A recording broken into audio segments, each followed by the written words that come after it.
भोले बाबा तनिक अनुकूल दिखाई पड़े तो सारे देवताओं ने भोले बाबा से कहा, भोलेनाथ चल करके उस यज्ञ को भी पूरा कर दो, क्योंकि वो यज्ञ अभी अपूर्ण है, क्योंकि हमें तो श्राप लगा हुआ है और जब हमें हिस्सा नहीं मिल रहा तो अपने राम का ऐसे ते रुद्र भागोस्तो यदुक्षिष्टो ध्वरस्य वै यज्ञस्ते रुद्र भागेन कल्पता मध्य यज्ञहन।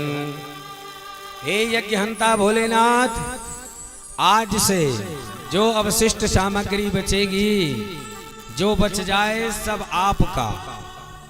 भोले बाबा इतने में भी प्रसन्न हो गए।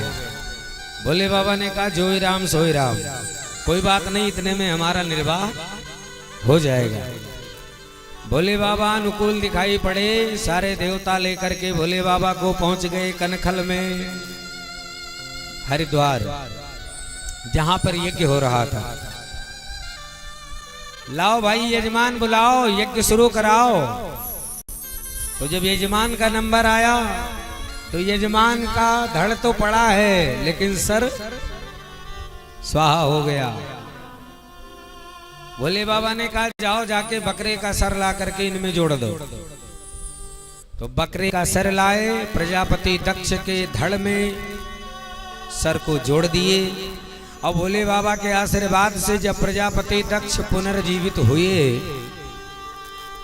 अपनी गलती का एहसास हुआ, भोले बाबा के प्रभाव को समझे तो बड़ी प्यारी स्तुति गाए। प्रजापति दक्ष कह रहे हैं, भोलेनाथ भूयान अनुग्रह अहो भवता कृतो में दंडस्त्वया मयि व्रतो यद विप्रलब्धा न ब्रह्म बंधुश्च वं भगवन् न वज्ञा तुभ्यं हरैश्च कृत एव धृतव्रतेषु।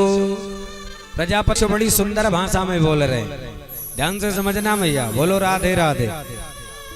दक्ष कह रहे हैं, भूयान अनुग्रह अहो भवता कृतो में, हे भोलेनाथ आपने हमको दंड देकर बहुत बड़ी कृपा की। भोले बाबा ने सोचा इनकी तो भाषा ही बदल गई है, अभी तक तो अकड़ के बात कर रहे थे और दंड में भी इनको कृपा दिखने लगी। प्रजापति दक्ष कह रहे हैं, भोलेनाथ क्योंकि मैं बहुत उद्दंड हो गया था। अच्छा दंड किसको दिया जाता है मैया जरा बताओ, दंड किसको दिया जाता है? जिसको अपना समझा जाए, जिसमें अपनत्व हो कि ये हमारा है और ये गलत कर रहा है, तो उसको दंड देने का अधिकार है।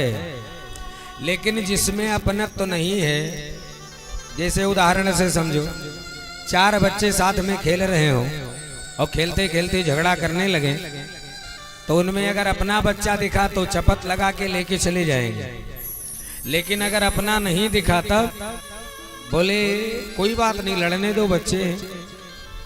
तो प्रजापति दक्ष कह रहे हैं, भोलेनाथ आपने हमें अपना समझा और अपनत्व के नाते मुझे दंड देकर बड़ी भारी